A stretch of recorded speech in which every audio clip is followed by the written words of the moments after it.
You're tuned into the Writing Community Chat Show, the live streaming YouTube podcast that brings you the stories of authors, screenwriters, and more. Indie or established, this show's for the community, and we invite you to be a part of it. Head to thewritingcommunitychatshow.com for more info. The WCCS. Together as one, we get it done. Hello and welcome to the Writing Community Chat Show.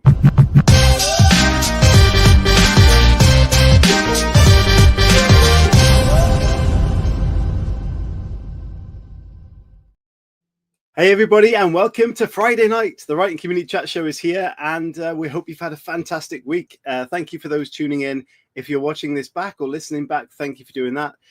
Please get stuck into the comments if you're watching live. That's what it's there for. Engage with each other, the community, and ask your questions to our guest, which is going to be very exciting to get our guest back on tonight and chat about what's just been released. Chris, how are you doing? Yeah, good. I mean, it's been a crazy day. Obviously, we've done one massive interview, which you can't say who it is, but it's being released on the 11th of September. So keep your eyes and ears peeled for that because, yeah, guest fright. Who knew that was a thing?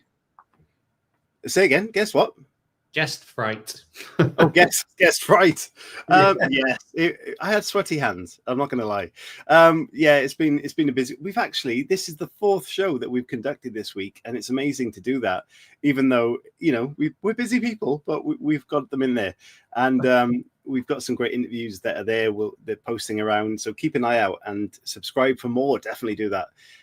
Anya's in the chat. Hello to you. Hope you've had a good week. Yes, and as we mentioned before, Chris has had a little injury playing football because he's getting old and he shouldn't be. And yes, it's been eventful. How are you feeling now? Yeah, I'm still nervous to be honest because these are two really big guests. Like, when you knock it out of the park and you get like bestsellers and legends. I can't say too much without giving it away, but I was really nervous before and I'm equally as nervous now. So. Well, you shouldn't be because tonight's guest is wonderful. We've had her on before and she's amazing to talk to and a great person. So, yeah, we'll get stuck into that interview very shortly. Yes, writing-wise, again, so busy with the shows. The new project is not working very quickly at the moment. What about yourself? Have you been writing? I've done a couple of poems this week and that's all I can say on the writing front. Yeah, I've been looking at serialized novels. On Substack. Yeah, I quite like the idea of that. And I said, whichever one gets the most engagement is the one that I'll invest my time and efforts into. So yeah, I'm toying with the idea of doing that, but no one wants to hear what I'm doing. Yeah, Substack is quite an amazing platform that we've been getting into. And we were talking about on the after show the other week how people are using it to drip feed their chapters in the work in progress almost. Getting that early access out there for people. So I think that's a really intriguing concept and it's obviously working well for people. So yeah, like to see how that develops moving forward. And if a lot more authors do take that up. Do you have any little recaps, Chris, of tonight's guest? I do, but I need to wait till the guest is on because I want to ask her a question based on that clip. So with that in mind, let me introduce tonight's guest. And everybody, like I said, please use the chat to get some comments in there about the conversation and to leave questions. So tonight we are joined by one of the UK's most celebrated and successful novelists. Incredibly, she has published 25 novels in 25 years, selling over 5 million copies and being translated into 31 languages. Her Sunday Times #1 bestsellers, Lies, Lies, Lies, and Just My Luck, were shortlisted for the British Book Awards. The Image of You has just been released as a major motion movie, and she has several other titles optioned and in development. She's earned countless honours, including an MBE for services to literature, and has written for major newspapers and magazines. Yesterday saw the release of a 25th novel, Our Beautiful Mess, other side, a tense, emotional, and utterly gripping family drama. The book revisits Connie, the heroine of Adele's very first book, Playing Away, exploring secrets, motherhood, and fierce love. She's also an ambassador for the National Literacy Trust and the Reading Agency, championing literacy across the UK. Please give a huge welcome to the brilliant, to the unstoppable Adele Parks. Hello, Adele. How are you doing? Hello. Welcome. I'm just embarrassed now that I've done that because that will be the screen grab that everybody's got. And I don't know if you noticed, there was an applause in there very quietly when you came in. There was. Yeah, it was really... I'll play it again. Can you hear it? You can. Quite loud. It's not quietly. It's amazing. Oh, okay. Because last time you said you cheered yourself, which was amazing because we didn't have an applause. So yes, there you go. Bless you. I just cheer after those introductions because I think, oh God, you put loads of research into it. So I'm like cheering you, really. Well done for getting the research right. How are you doing, Adele? Yeah, really good. As you say, a book came out yesterday. So it's all been a bit of a whirlwind. Normally I bring a book, not normally, but for the last few years, I've brought books out in early July. So this is a bit different, bring out at the end of August, but I asked for it on purpose to give myself a bit more of a summer. What I didn't understand is that is not what happens. All that happens is you sort of pull out the length of the run up. And so now that it's finally out, I'm like, phew, it's out. Yes. We're off. Yeah. Well, with that in mind, last time I interviewed you, it was the day after a book release. And this is what I asked you. So I'm going to ask you a similar question straight after it. Please welcome Adele Parks. Yay! I'm Hello. Here because, like, you know, normally you'd hear something. So I'm just G'ing it along. We must get some sound effects in for the next announcement. That'd be hilarious. Welcome to the show, and I'm very happy that you're here, and we're very grateful. How is Adele Parks? Is there a hangover today? There is a bit. Let's be honest. Yeah. Yeah, so, that's me. I love the fact you did actually get the sound effect in. So there's my question. Based on the fact the last time you came on the show, it was the day after a book release. Both of you came out, and Our Beautiful Mess came out yesterday. So, again, is there a hangover today? No, and you can have an exclusive. You can have an exclusive. The reason is that there isn't a hangover is I've given up drink. Wow. I know. Amazing. I know. It's obviously holding me back socially because, you know, look at me, I'm so shy and retiring. What can you do? Yeah, so I'm not drinking anymore. So, yeah, that's so interesting because I was listening to it and thinking, oh yeah, hangovers, they used to be really miserable and now I don't have them and I sleep a bit better. But yeah, so interesting, but no. Yesterday was celebrated with, are you allowed to say brands?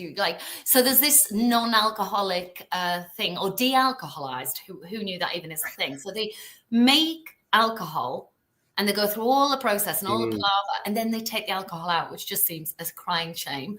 But it makes it taste closer to real alcohol and it makes it smell like alcohol. And I drink one called Naughty, but like naught as in the number. And that's what I celebrated with yesterday, my Naughty. Amazing. So I am alcohol hangover free. Yes, and we got a healthier Adele on this show now. So yeah, and I don't think I've ever told, like, I don't think that's come out in an interview yet. So you have an exclusive. Yeah, well, thank you for that. So yeah, how has the launch been? Celebrations or? Yeah. Actually sit back and take it in? There's a bit of lots of stuff, really. So it sort of started on Wednesday. I went into the office, my publishing office, and they have what they call a moment for me, which is adorable. It's like everybody in the office, everybody who works in the publishing, not just on my team, but on everybody in HQ, get together and we have a breakfast, or it might be a lunch or whatever, but they do, because it was breakfast, we had croissants and we had, you know, fruit juice, and the ones who were drinking could have a book space. And we have a little speech and some balloons and all that. And that was lovely. You can see that all on my social media. And then I rushed off to an independent bookseller called Goldsborough and signed 550 books. Wow. Again, you can see that on my socials, which was really funny because halfway through I went, you know, this would have been really good as a time lapse. So we started the time lapse halfway through. It's also still quite long. Yeah. So I did that. Then came home Wednesday night, had an event. Thursday, I did a lunch. So I went out with my husband, had lunch, just really pleasant, really nice. Came home. Oh, no, first I was on TV. Missed it. Got up at 4:30 because I was on breakfast TV. Good Morning Britain. Really ridiculous debate. Don't quote me. Just told the world. But in a way, I think it's ridiculous because I think there's a clear winner. I'll put it to you, lads, and you can tell me what you think. Should people marry for love or money? Love. Obviously, which is Yeah. why I think it is a ridiculous debate. So I went on and sort of, there was a lawyer and she was all like, oh, it's all about your assets. And I was like, oh, my main asset is my heart. You can't buy my time, all that. So that was good. So I'd got up at 4:30 in the morning, done that. Then I had my lunch with Jim. And then I came home, and I have to say I was really spoiled. Flowers were arriving, presents were arriving, lots of messages. It was adorable. Today, I went up to Manchester to do a radio recording. Next week, I am going to be in Swindon at an event. I'm going to be in Wales for an event. I'm going to be up in Liverpool for an event. And then I'm going to Canada. Yes. Oh. A lot Other than of that, it's really straightforward. Yeah. Not going on. I'm really interested to know how long it would take to sign that many books.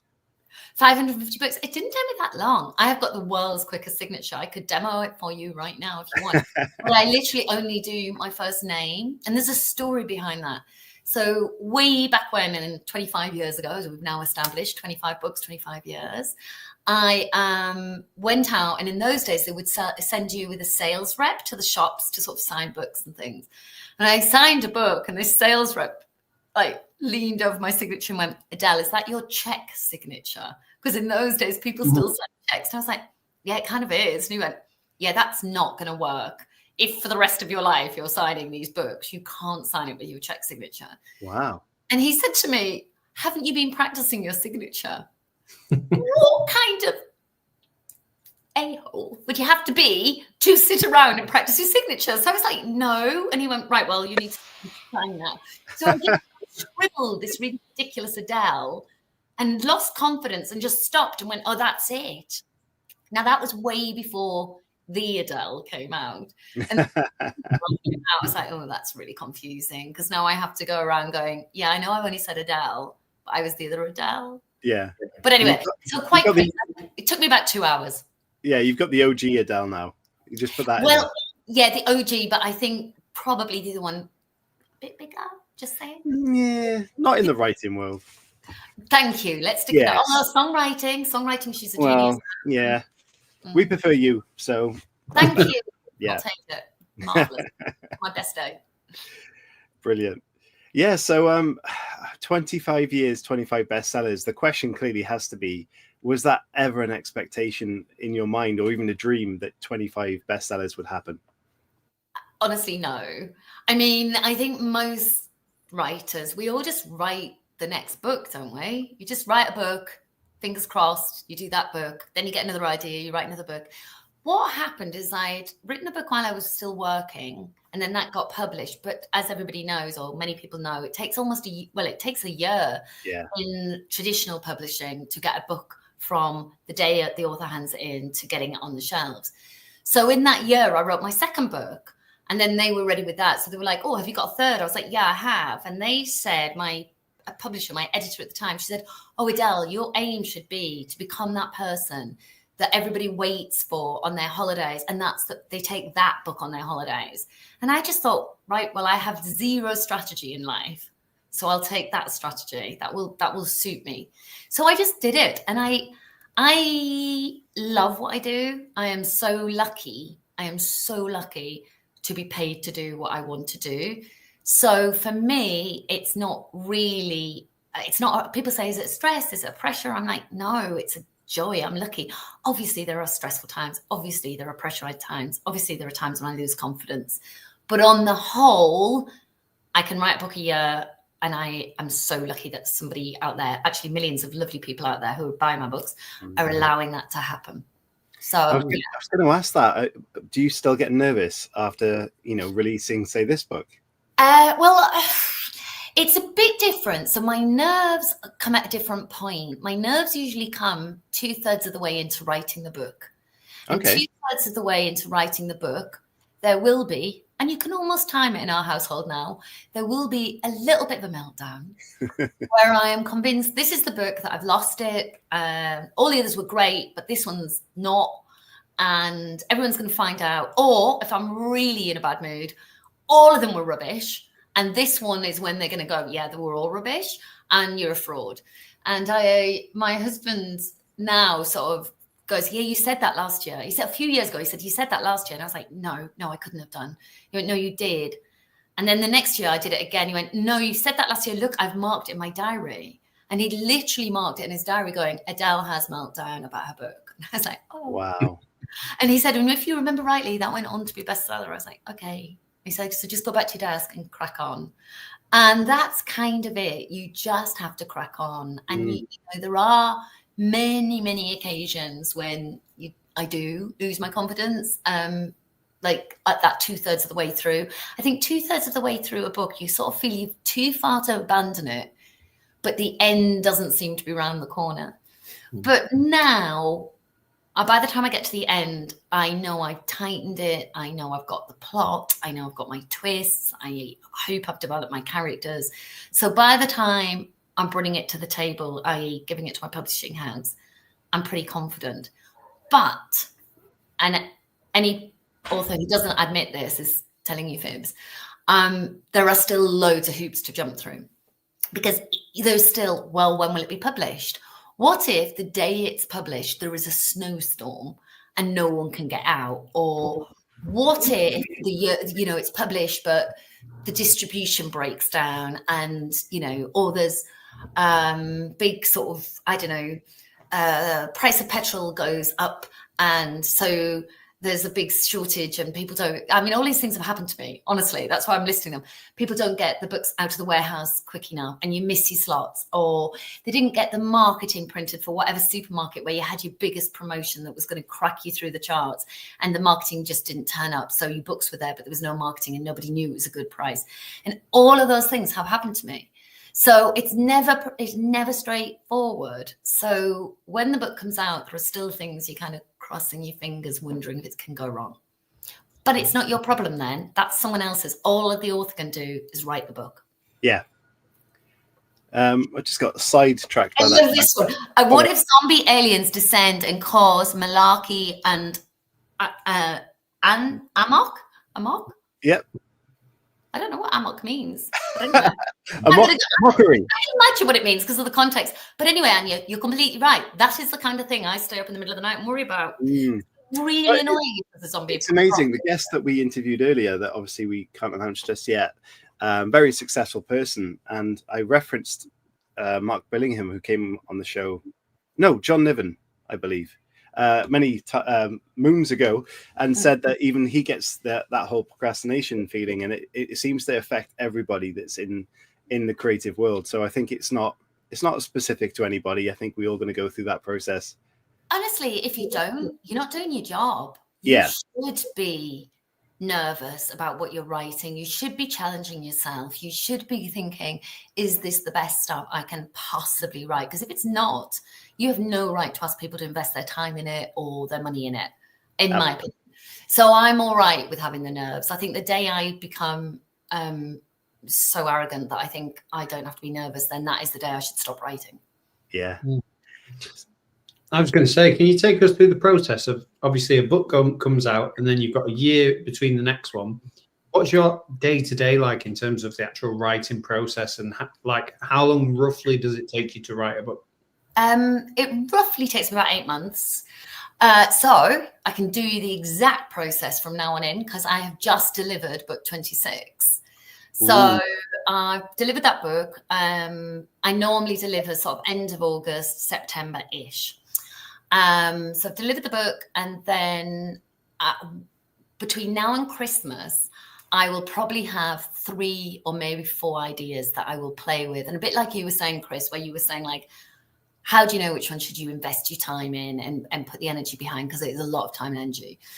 I will start playing with those ideas and asking, what if, what next? What if, what next? I'll start thinking about my characterizations. Something will drop within a few days. Something will go, that's a novella. That's a short story. That is not a novel. And then something, I might have 2 that stick around. I might have 3, but 2 or 3 ideas stick around. And I start playing with them, and I might start drafting them out. After Christmas is when I have picked and I get down to it. And then kind of Monday to Friday, I write 1 to 2. And also in between now and Christmas, there's loads of events because that's just the way the sort of world works. There's a lot of October festivals and you know, in November, I tend to do lots of charity events because they tend to be on the run up to Christmas, and there's that kind of thing. And then, so it's all kind of promotion. And at the same time, because I'm often doing long journeys, I can be thinking about the plots. Then between sort of January onwards, I really put the shift in, and I write 1,000 to 2,000 words every single day. And if I never allow myself to write less than 1,000. And if I cut, I still need to go up by 1,000. Wow. Some days I have great days and I write 2,000 words in an hour or maybe 2 hours. And then I stop. It's the minute I notice, oh, I've done 2,000 words, I'm like, right, you're done. I used to push on, but I found my natural rhythm. I might do 2,000 words in 2 hours amazingly well and think, oh, I might as well keep going because I'm having a good day, and then can't write anything else. That is how much I can write. So I stop so I can give myself the chance of going, okay, you've done a day's work now, you're fine. And then I'm still busy. I've got loads of social media. I always interact with anyone who leaves a comment. I try and comment back. Bloggers, I have total respect for people that spend their time investing in, promoting books, not my books, anybody's books. It's important. It's our industry. It's our community. That's what you guys are all about. And I totally believe in it.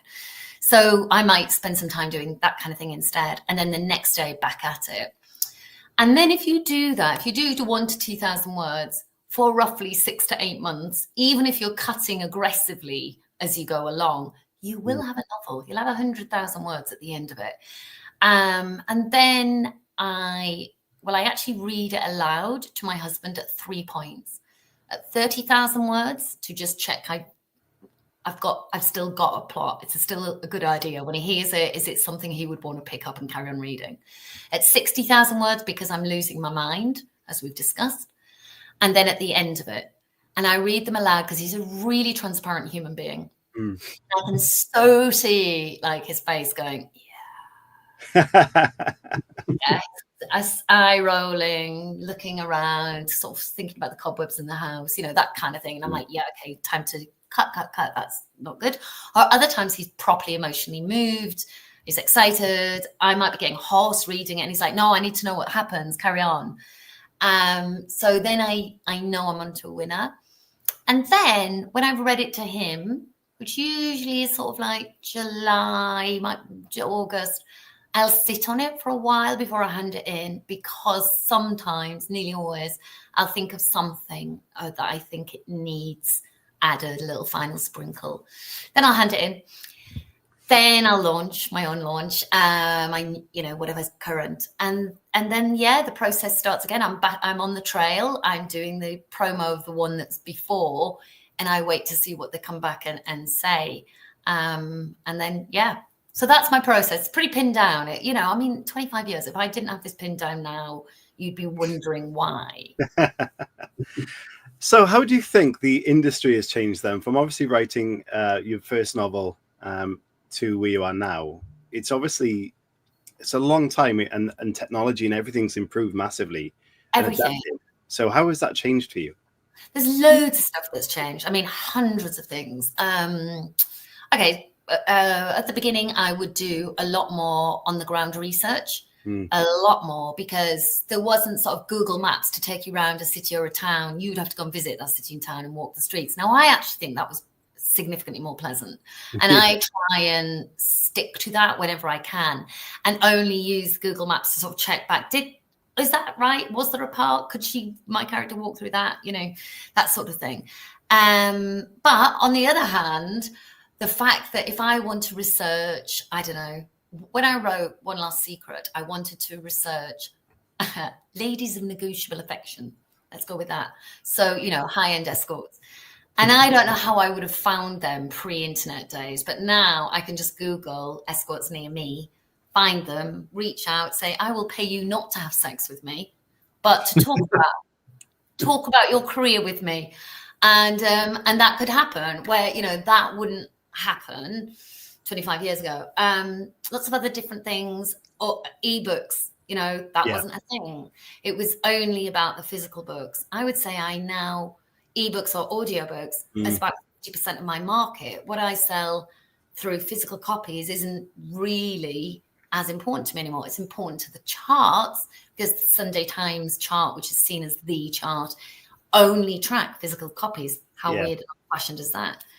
But I think the biggest and most important thing to me, and I love this change that's happened, is we're all much more accessible. Mm-hmm. So writers used to be in their little ivory tower, and you'd meet them maybe 3 times a year. They would be sort of rolled out to one festival or another, and they'd do their talk, and then they'd be rolled back to their ivory tower. And it was pretty lonely existence, actually. Luckily for me, when the times were like that, I had a very young child, so you have other social commitments and things. You're busy anyway. But I think now I am in contact with my readers literally every few minutes if I want to be, because I keep talking about it, but I'm on the socials, I've got questions backwards and forwards, people tell me what they've ordered, they send me their pre-order confirmations, they send me pictures of their cat next to my book, they tell me what they think of, page X and their jaw dropping or whatever. And it's just lovely. It's a much more equitable field. It's not so much them and us. There's a shift in what people think is publishing, because publishing very much used to be traditional publishing. And if you self-published, it used to be called vanity publishing. And everyone knows that's nonsense now. There's a lot of self-publishing that's hugely respected. It actually is a huge pool for the traditional publishers to try and find new talent and snatch to their pool. Some go, some don't. So there's all sorts of different things. It's busier. I think it's harder work. I think it's more competitive. Yeah. I think there are many, many, many, many more people published, but they're perhaps given a much shorter window to become successful. So that's a bit of a double-edged sword. You have more chance of getting published, but you have less chance of being supported for any length of time, in my opinion. Yeah. So there's a lot. Was there a time where you contacted a sex worker and interviewed them? Yeah, no, I genuinely did. So for One Last Secret, my character is a sex worker, and I thought, what keeps those women safe? How does their day actually work? How do they get the money? Is it bank transfer? What is it? Is there still a madam, somebody controlling it? What keeps them safe? What keeps them sane? And what keeps their sense of humor? If they have one, they might not. What was the most surprising fact you learned? They're just normal women. The 3 I met. So I met up with 3 women. I don't think anybody really chooses this as a career if you have a lot of options. But I'm not saying nobody would, but just out of the 3 I talked to, you can sort of see how their lives were presented, that it became the option, which was useful research for my book, because I obviously wanted you to stay invested in her as a character. You read a lot of crime books, particularly where the sex worker is dead in a dumpster by page 3. I don't know why I picked page 3. That is such an old reference. But, so I wanted to say, where's her voice? Where is the humanity behind that person? So, but yeah, all my books, so in Our Beautiful Mess, I researched, this was a lot trickier. I researched drug gangs. Yeah, great. Yay me.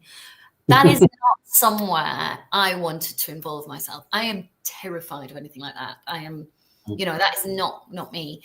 But there are ways of doing that. You can get drive-throughs with, like I found a way of getting drive-throughs with the police to sort of, and talk to the police so that you can have a clear understanding. We discovered I knew nothing about drugs. I mean, they were killing themselves laughing about how little I knew about how much they should cost. And I was like, would this work in the plot? And they were like, no. I was like, he needs about like £3,000 worth of drugs. Could he carry that? I was thinking that was going to be like a small package. I don't know, bag of coins. And they were like, no, Parksy, you have no idea.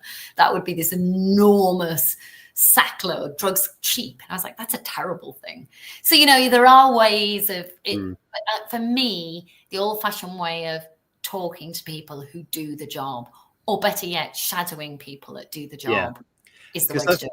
I think a lot of people won't even go to that extent when they're trying to research. They'll stick to the internet. So do you think it's much more beneficial to actually go and do that more in-person physical research? I think it is for me, because I really then pick up on things like what's not being said.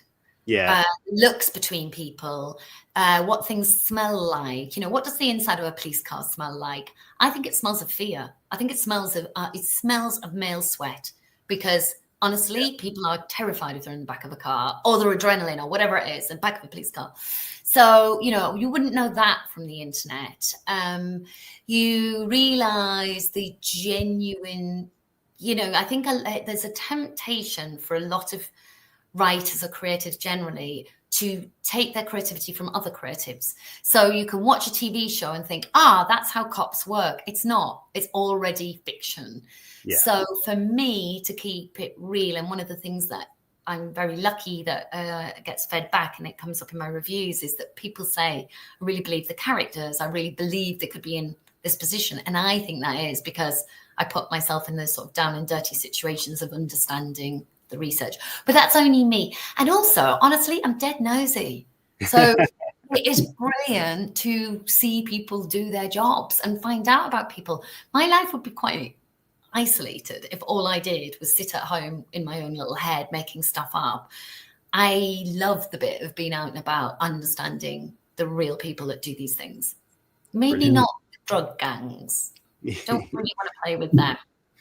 So, Adele, you've touched on it being harder to be a writer in terms of the promotion side and the connecting, and obviously it's great. But is it harder to be a bestseller? Have you noticed any sort of trends in terms of the 25 years that you've been doing it? You know, maybe it's a case of readers want more twists or something like that. Oh, that's interesting. It's hard for me to say, because what I would hope my craft has got better as time has gone on, because surely after 25 years you should be honing your craft, and you know you that. I think what's happened in my career, I set off writing romantic fiction. I say that I always almost roll my eyes, because it's the filthiest, dirtiest romantic fiction you could possibly have time. Now I think it's like soft, you know, it's quite soft, but back then it was seen as quite raunchy and different. And it was quite satirical as well, and the characters could be quite mean. So it wasn't sort of meet cute. It was, you know, it had a bite to it. Then I wrote family dramas and historical novels, and then I wrote psychological thrillers. So I quite often reinvented myself. So I quite often had the challenge of going, well, I may have been a bestseller in that genre, but I'm Billy No Mates in this genre.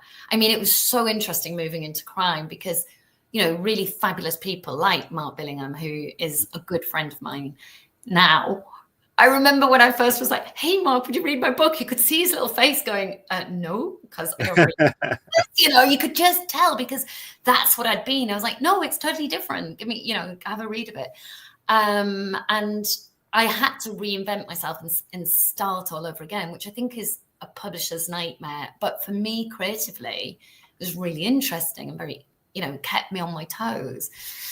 But I think what happens now with being a bestseller is there's some elements of luck to it for a debut. Let's talk about debuts. So when I was a debut, because you only debut once, aren't you? When I was a debut, if a publisher believed in you, they would probably give you some time to gather momentum. So you had a whole year of people talking about the book, you sort of meeting sales reps talking one-to-one with a multiple, I didn't even talk about this, a multiple of retailers, because back in the day there was Ottakar's, books etc., Waterstones, endless indies, and a booming WH Smith. So they one-to-one would sell you in way in advance of you coming out. And then you'd come out and people might go, oh, I like this book. I'm going to put her in my window. And I do remember once walking in Piccadilly Circus in London, which is prime retail place. There was books, etc. And I looked and there was this massive, like, I'm going to go with 4-meter window of my book. There's just deck chair after deck chair with my book all over it. And I went in, I was like, oh my gosh, it's my book and I'm amazed and thank you. And my publisher never told me. And they went, oh, you publishers don't know. We did the window just because like so-and-so read it, one of the girls, one of the retailers, and she loved it. And she does our windows. So that's what she wanted to do. Amazing. Amazing, because now that would cost a fortune. That would have been monetized. Somebody would have to pay for that window. The books that are in the front of windows, front of stores, on the tables, those are all promotions that are paid for. Wow. And that makes it tougher. That makes it a lot tougher, because if you're not putting those, the discoverability is so much lower. It's not so much about word of mouth. Then you might have the sort of opposite. You might be discovered on something like TikTok. Now, I don't know how this works, chaps, because I do not have TikTok and I've never been on TikTok. Somebody said to me today, you can look at it without being on it. And I was like, can you? How? Dark arts, I have no clue. But if you got some kind of TikTok influencer who just discovered your book, off you go. Wow. I don't know if you've ever had Lisa Jewell on your show, but Lisa would tell you a story that one of her books had been published for 2 years in America and then got picked up by a Hollywood housewife, and she was holding the book and went, "Oh, this is great. This is the first book I've ever read." I am misquoting. Do not direct. She was pointing to a book going, "This is great," and for whatever reason, and it went wild. And she talks about that being her breaking into America, but it was kind of a bit of luck. So there's always that. You never know. You never know. Yeah, I was going to say, Colleen Hoover comes to mind in that situation.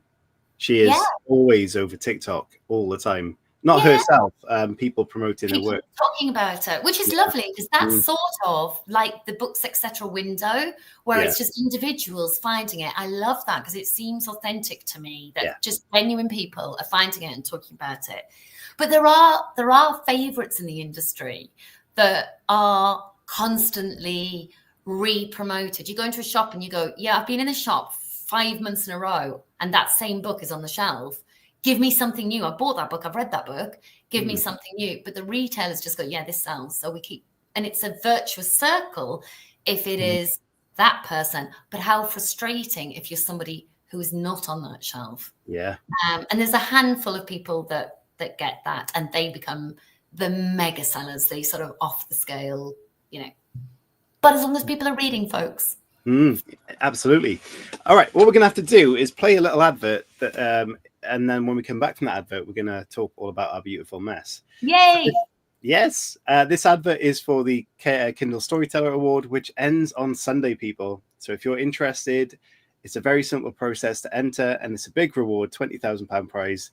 So you definitely need to get involved if you're thinking about it now, before it's too late. But here's the advert, and we'll see you very soon.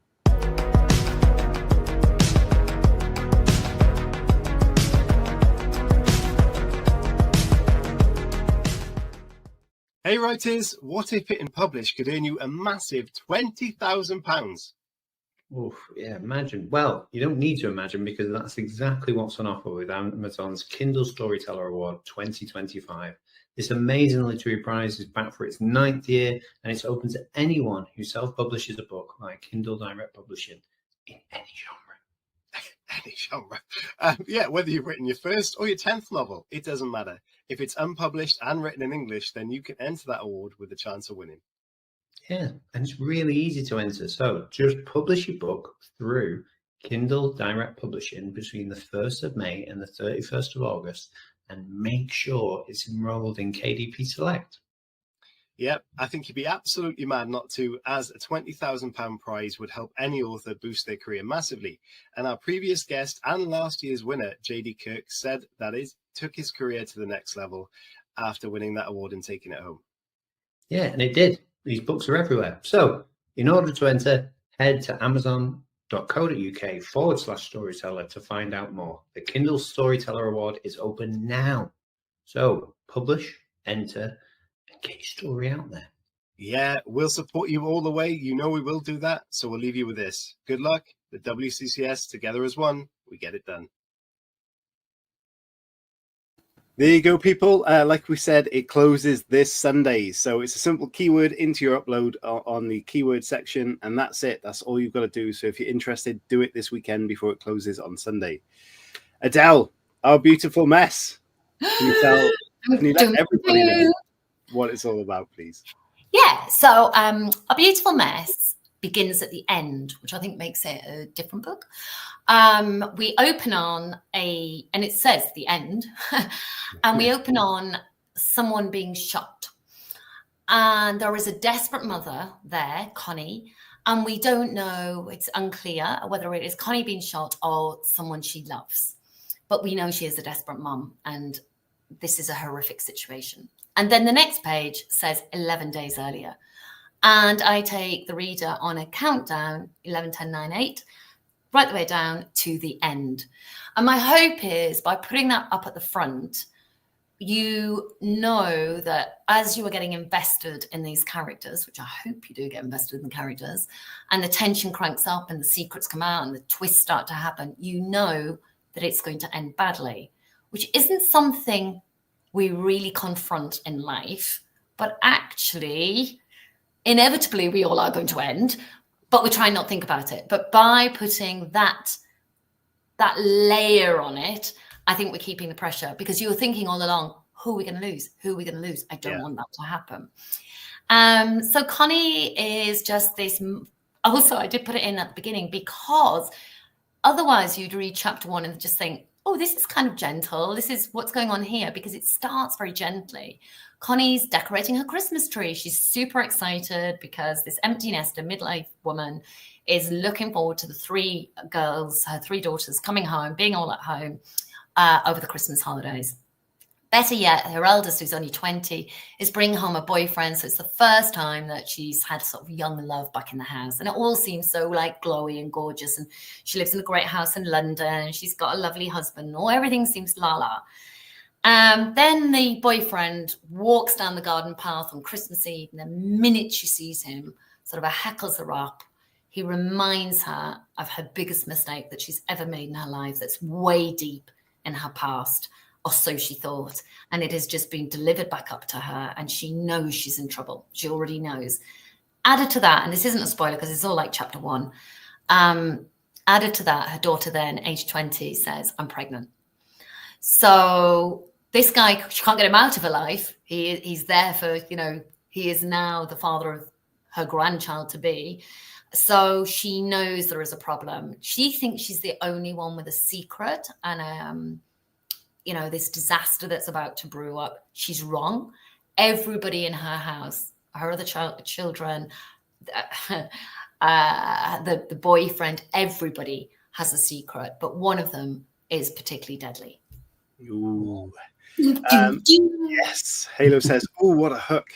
And I always get murderous when decorating my Christmas tree. Yes, 100%. That is why I set it at Christmas, because honestly, Christmas, don't we put ourselves under masses of pressure? And you do sort of want to wring Connie's neck, because to start with, that is all she's obsessing about. Is her like cheese board looking like the Instagram cheese board? And by the end of that Christmas, when she is dealing with bloodshot wounds, bloody shot wounds, she is not worrying about a cheese board. Yeah, I can see why. So Connie is returning after 25 years of writing since passing away. What was it like to go back to Sorry? Oh, playing away. That's not a spoiler. That's because you're going, oh, what is happening in this next one? Yeah. It's not a spoiler. So what was it like revisiting that character after so long? And obviously so many great stories between, where I know as a writer, I would definitely lose that character in my mind. Did you have to go back and read the whole book? I did go back and read the book. I've never lost Connie in my mind, though, because Connie completely changed my life. Despite what everybody always thinks, because everybody thinks first book, oh, it's got to be you. Well, first of all, I had written a novella that I never tried to get published, and the community should be grateful I never tried to get that. But I had written a book that's kind of loosely based on my self-indulgent me thing. And I didn't try and get it published in any way. It wouldn't have been published even if I had tried. But the second book I wrote, she was very different to me in some ways, but a little bit similar to me in others. And I write about her terrible mistake. That first book, that Playing Away, is her big mistake. And so, if you have read that one, you sort of know what her mistake is, but it doesn't matter whether you've read it or not. Our Beautiful Mess is a complete standalone, and as I say, very different genres. So don't feel, oh, I have to read the first one. You don't, but if you want to, knock yourself out. Anyway, so Connie was with me, but she always had like this gang of friends, really interesting, sort of fun people running around in the background, but they never got their full say because they were the subplots. So about 7 years after I wrote Playing Away, I pulled 2 of the subplot characters to the front. I gave them their main story, and I put Connie as the subplot. And that book was called Young Wives' Tales. Another 8 years after that, I wrote Lies, Lies, Lies, which was full-on psychological thriller. Quite deep and dark, really deep and dark. There's like a stalker, we're in prison, there's alcoholism, infertility. There's a lot going on in that book. And again, I wrote it from the viewpoint of one of her friends that was subplot, and Connie is part of that too. So she's been knocking around because to me, she made me who I am. If people hadn't loved her in the first place, loved to loathe her, actually, there's a bit of that. She's quite divisive. She's messy. She's set my tone right from the beginning that I often have these heroines or heroes, because I write from male or female point of view all the way through, sometimes both, multiple viewpoints, blah, blah. But they're always faulty because humans are. The only thing we have in common is we may have great expectations of ourselves and we may try very, very hard, but we will mess up. We cannot help ourselves. That is what being human is. And that's what I try and capture. So I did go back and reread all those books, largely because I needed to get my facts right. When did they have offspring? When did they re-meet each other? Who was still living in what house and all that? So I needed the facts. But this book, in terms of character for Connie, was no problem at all. She just wrote herself. But the book isn't just from Connie's point of view. It's also from her Gen Z child's point of view, Fran, and also from Fran's boyfriend, Zach's point of view. So I had 2 very new characters with very different voices that I did have to discover, because I hadn't given them a voice before. They were toddlers last time I talked to Fran. Amazing. Love that. So the book balances thriller and tension and family drama. So how do you write, weaving all that together without kind of leaning too heavily on one side? Yeah, it's so interesting because I don't set out saying, oh, this is the genre I'm going to write in. I set out going, this is the story I'm going to tell. And then usually at the end of it, somebody else will give it a label.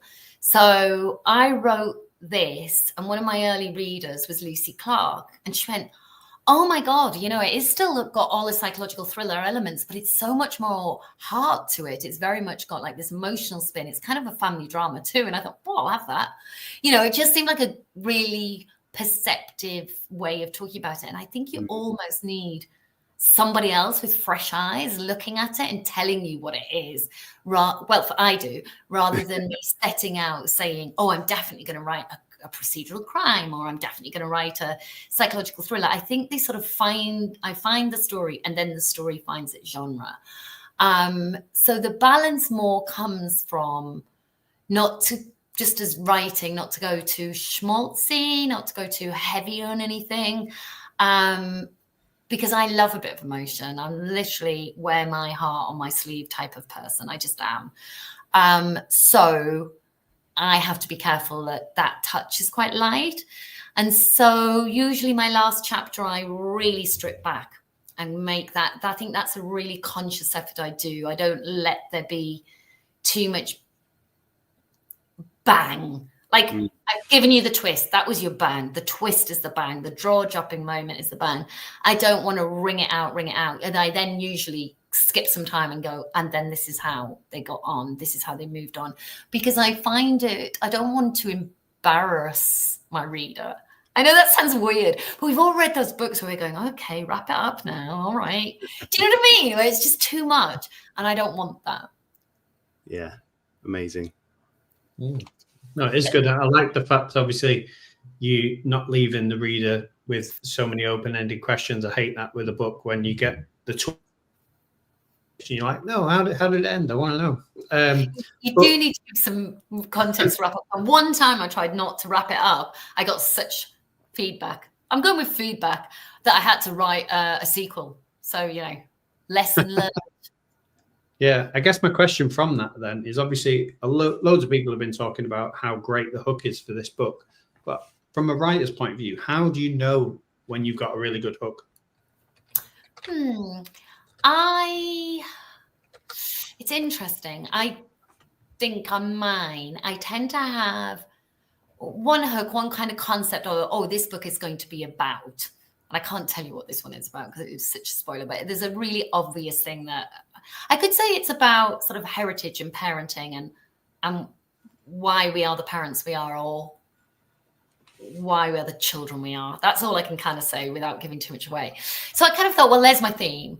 But I like a number of twists. I just do. I think readers are really intelligent. You know, nowadays we're so we consume so much media, whether that's TV or podcasts or, you know, reading, whatever it might be. We consume so much that we kind of second guess all the time. I know what's coming. I think I can guess. Da, da, da. And I want my readers to guess some of it because I think then we're in the club. You know, we're together and we're having a bit of fun. But I want to kind of surprise them with something, and that is a bit of hard work. Actually, that is. You know, it's meant to be hard work. That is my job. But sometimes I think, no, that's really obvious. I can see that coming a mile off. That cannot be the answer. So you have to rethink how it could be resolved. And usually I have, when you think you've got the final twist, there's something else coming. Does that, obviously you've got like the sort of breadcrumb idea because you want people to figure some of them out, but you don't want them to figure them all out. But again, when I've read books where the twist has been too left field, I've been like, oh, that doesn't really make sense. Like, how did you don't trust it? And it's so frustrating, isn't it? It's like, oh, I found a trust fund under my bed, and so now I'm not poor. It's like, no, you would know you have a trust fund. Don't talk bollocks. So, that is my view on crummy, fast endings. It seems like, oh, they're up against a deadline, and they just whisk that out. So no, I would hope that you'd get to the end of mine and go, okay, I didn't see it coming, but now it's there. No other answer could have been the answer. That has to be the answer. And actually, if you then go back and read my book, you'll go, oh, she did tell me that was going to happen. Because quite often in my books, I will tell you what's going to happen. But in a way, like a character will say it and it'll just be like, there you are, just told you. You watch for it. and it's a bit of fun and some people get to see it and they go, oh my gosh, she said, maybe I am telling you a lie, or, you know, whatever it might be. Or he says, you know, I literally can't go through with this. And then he doesn't, or whatever it might be. But yeah, when you go back and read it, you go, I was sat there all the time. Nice. Fantastic. Yeah. All right, guys, we've got 8 minutes left, so we're not that much time to finish up. So if you've got questions, please do send them in now. I just want to ask you about the image of you. Obviously came out as a movie recently. Yes. How did that feel? How was that process for you? Oh my gosh. Well, the process was amazing. We need a whole other session on that because I was an exec producer on it. So that means in some people's worlds, you do nothing, throw out some money. I didn't throw out any money. I threw out my time for 3 years. So for quite a few years, I was working with the scriptwriter. We were pitching. We were talking to directors. We were talking to cast. Stoppy-starty. I wanted it to happen. I thought it was going to happen. It wasn't happening. Then I got a call going, right, we've got a green light. And we're shooting it next month. Because it was pre the strike, all the writers' strike, and then the actors' strike. And they suddenly said, we need to shoot it quickly. And then suddenly I was flying out to America and I'm on set and I'm in this entirely different world that I hadn't really had a chance to really think that part of it through. And I didn't really understand how that all worked, if I'm honest. So there was a lot of sort of standing there, giving my 2 penneth, being told that wasn't really my place to give the 2 penneth. Occasionally then not giving my 2 penneth and being told that's when you should have chipped in. So there's a lot to learn. But I loved it, and great relationship with the actors, just really found that so interesting, watching other people take my characters that have come out of my crazy little head and go with them and find their feet with them. And afterwards, it was Sasha Peters, who was in Pretty Little Liars. She was my lead, and she had to play twins, identical twins, and she was amazing. And afterwards she said, am I how you imagined? And I said, I don't know, Sasha, I cannot imagine anything other than you anymore. Yeah. If I picked up that book now, I would see Sasha say the lines. You know, it's just, it became hers. So that's quite interesting. It's like selling your house, and if they redecorate, great, because you sold your house. But in my case, yeah, and in my case, she redecorated, and I went, oh, that was nice. I wish I'd thought of green drain on curtains. Do you know what I mean? Like, however she redecorated, I really bought into. So yeah, it was a fantastic experience. So with that in mind, if Our Beautiful Mess became, another movie, for example, have you got a casting you would ever think of for Connie? Ooh, I don't know about Connie. I know Lucy. I would love Nicole Kidman to be Lucy. Yeah. Because like Lucy, who has popped up in other books before, she is so cool. And that sort of iceberg beauty. She's everything. She's the, Connie's a bit more.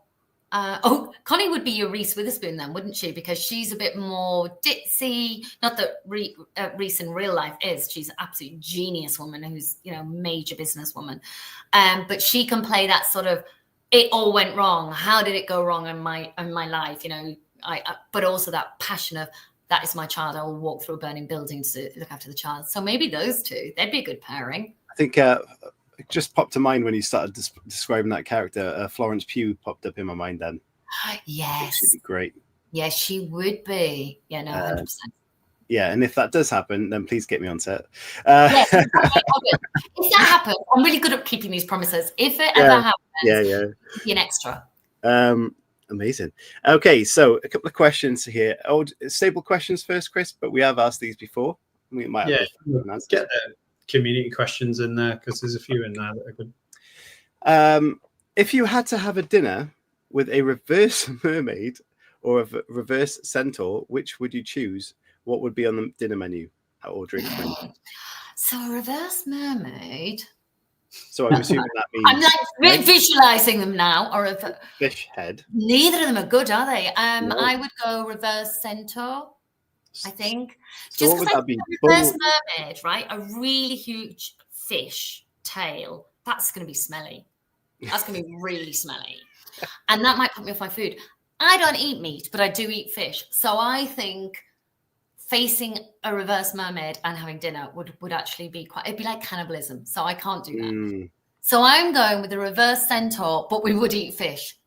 But is that that's a bull's head, right, with a man's legs? Yeah, that'd be all right. Bulls are all right, aren't they? They're quite handsome. You know what I mean? I guess. They're not weird to look at. Good answer. Yeah. Chris says, thank you for that, Anya. Chris says, and thank you for this. How do you come up with the titles for your books? Sometimes I know them right from the beginning, and I'm just like, bang, I'm in there. Like Our Beautiful Mess there's a small chain of restaurants called Sticks and Sushi, and they have a salad called Beautiful Mess. And I was eating the salad and thought, that is a brilliant title for the book I'm currently writing. So that came from a salad, so that's weird. But other times, like the book I've just handed in, is called The Book with No Name. Oh, wow. Yeah, it's not really called that, although now I'm thinking that's quite a good name. But I actually do not know what the next book is going to be called. I've written the entire book and I still do not have an answer to that. So I'm hoping someone in the publishing house will come up with something. So sometimes they come up with something, sometimes I come up with something. We always have to agree. The title is the one, like in publishing, traditional publishing, in the end, every single word on the page can come down to me. I can say yes or no to any edits. I can, it's mine. But the title is theirs, interestingly. So I can't say this is absolutely the title I want if they don't want it, because it's actually part of the marketing. It's part of the package. Wow. So, yeah, you've got to get buy-in from both sides. And quite often it comes from sales. They look at it and think, is that the kind of thing that might attract a reader? Sales, marketing, they might have a view. That's amazing. I didn't know that. And I know, I saw all the secrets. I do not have a filter for what should be or shouldn't be told. He said, I'm currently halfway through First Wives Shadow, and he loves it. Thank you. Thank you. Brilliant. Chris, do you have a question there? I could see you were penning something. Yeah, no, I was just conscious of time. But my question was, obviously, you talked about your nearly ideas when you're going through that Christmas period of going, oh, could do this. So I suppose the question is, what's your best nearly idea that you didn't do? And do you have a best nearly character that you didn't do? They still sort of hang around. You see, it's quite interesting. So I have got an idea and I keep thinking it's a good idea. And I sort of think it is a good idea. And I think it might be book 27, but I haven't worked out how it ends. And it's yet. That's my point. Yet. And it seemed, I want it to end positively because, yay, little me, little Miss Sunshine. I kind of, whatever I put people through, generally my arc is ending somewhere relatively positive. We learn something, the people you want to get through or whatever. And I haven't worked out how to do that with this particular book yet. But once I do, then that one runs. And it's about I can't tell you in case it happens. Don't tell us, but that you've got that book that pretends. It's done that. I do have a book that I started writing and then abandoned, which was a book about a father. No, again, I'm not going to tell you in case I might come back to it, and then I'll be on your show promoting it. Don't do it. Yeah, all right. Keep it secret. But yeah, it's an interesting concept because a lot of authors say, "Oh, I had an idea for this, and then I didn't write it for 10 years, and then realized how to do it and did it." Yeah. So, it's interesting. Just stay there, playing in the back of your mind somewhere, and then suddenly one day they just go, it's that. Yes. Yeah. Well, Adele, we've passed our hour. We're up with time. I know. My takeout from this is, I used to have a better filter, I hope to God, on my screen because I have aged horribly the last few years. That is my only takeout from this entire lovely interview. We all do. We all age and we all look. No, you two haven't changed. That's not fair. I'm just thinking maybe that before I just had a really good filter. I looked at it, I thought I'd never look that good. I did. I was like, my skin is so smooth. What's going on with that one? Brilliant. Okay, before we do wrap it up, our beautiful mess dropped yesterday. Where can people go? Rush to the shops and buy it. Where can they get it from? They can get it from anywhere, but at the moment, and I am just going to say, am I allowed to just say it? Okay, it's literally, I'm going to show you this because this is beautiful. There is a collector's edition, which is the first edition, which has this beautiful, it's currently half price on Amazon, that collector's edition. I'd rush there, but it is also in all the supermarkets, which is really good. It is in Waterstones, which obviously is important. It is in the indies, or if not, you can ask for it and they will get you it in. It is everywhere. But if you're money conscious, and God, aren't we all, then at the moment, get yourself to Amazon where it's half price and get yourself that first edition. I know how many X amount of thousand were that first run. So if you move quickly, there are still some. And people can catch you on tour, right? And that's on your website as well? Yes. Go onto my website, adeleparks.com, or follow me on my Instagram. And yes, and I am on tour. And I've got those few that I said next week. And then I come back from Canada and I've got many going into the autumn. Lots of different festivals, lots of things going on. The busy time. But I mean, all I can say is to have you back on the show is absolutely brilliant. You're a fantastic character. You've got an incredible career and you're doing amazingly well. And book 26 is on the way. Book 27, you're talking about, you're unstoppable. So keep it up. Well, I only do it so you keep inviting me back, obviously. That's my main motivation for producing books. So I hope to see you again. Yes, absolutely. Anytime. And if you do pop down to Cardiff, I will try and come and see you. I am. I'm in Cardiff it's November. Yeah. So I will we'll meet up. And if any of you are around in Cardiff in November, come and see her as well. And we'll say hello. But everybody, thank you so much for tuning in. Thank you for the lovely comments about the show. Halo says amazing. Anya says, I love the show. It's great to have you tuning in. Go pick the book up if you can. Please do look at the Kindle Storyteller Award if that is of interest. Like I said, it ends Sunday, so it's a big opportunity for little work that you haven't already done. But also have a great weekend. Anything from you, Chris? No, just again, reiterating the fact that Adele is always a brilliant guest when she comes on the show. So please just go out, pick up a book and enjoy it. Yeah. Thank you. Well, I love being on the show, so thank you for the time. Amazing. Thank you, Adele. Bye, everybody.